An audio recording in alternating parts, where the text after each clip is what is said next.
Immediately following its formation, the universe was incredibly hot and dense. It was a chaotic, rapidly expanding fog of plasma, packed so tightly that light waves could not travel through it. But as the expanse of space grew over millions of years, the fog cleared.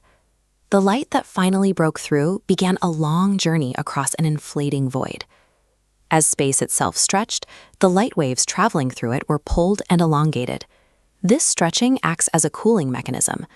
Over time, those high-energy waves flattened out, dropping in frequency until they slipped completely out of the visible spectrum and became microwaves. That stretched light has been coasting through the vacuum for 13.8 billion years. Because this expansion occurred everywhere at once, the modern universe is saturated in these ancient microwaves. It is a constant, invisible wash of radiation that is entirely undetectable to human senses. In 1964, in Holmdel, New Jersey, Arno, Penzias, and Robert Wilson were preparing to map radio signals coming from the edges of our Milky Way. Their tool was the Holmdel horn antenna, which was the most sensitive radio instrument on the planet at the time. Before they could begin their observations, they hit a wall. No matter where they pointed the horn, they picked up a persistent, uniform microwave hiss. Based on the physics of the 1960s, this was unexpected.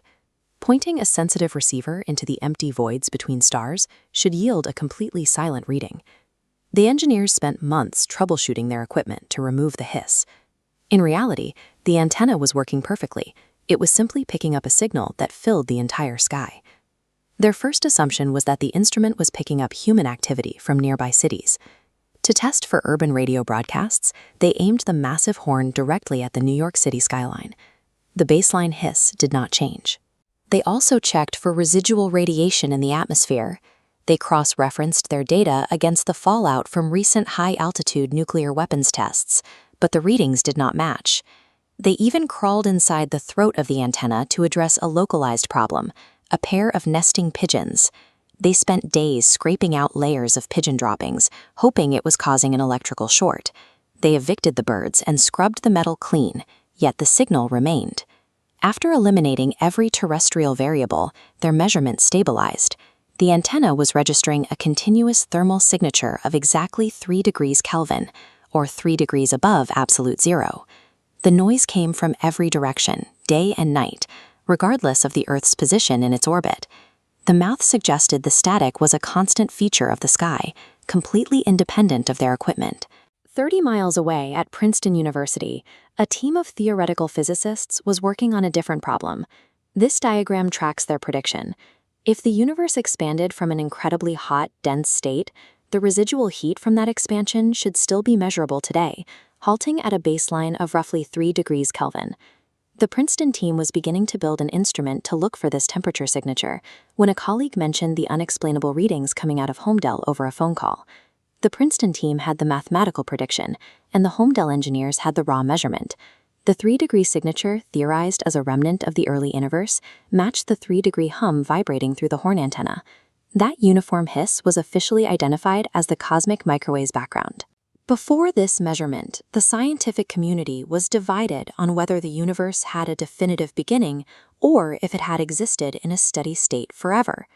Measuring a uniform radiation wash across the entire sky provided the concrete evidence needed to confirm the Big Bang model. This accidental discovery provided the empirical evidence needed to understand the early universe and earned the two engineers the Nobel Prize.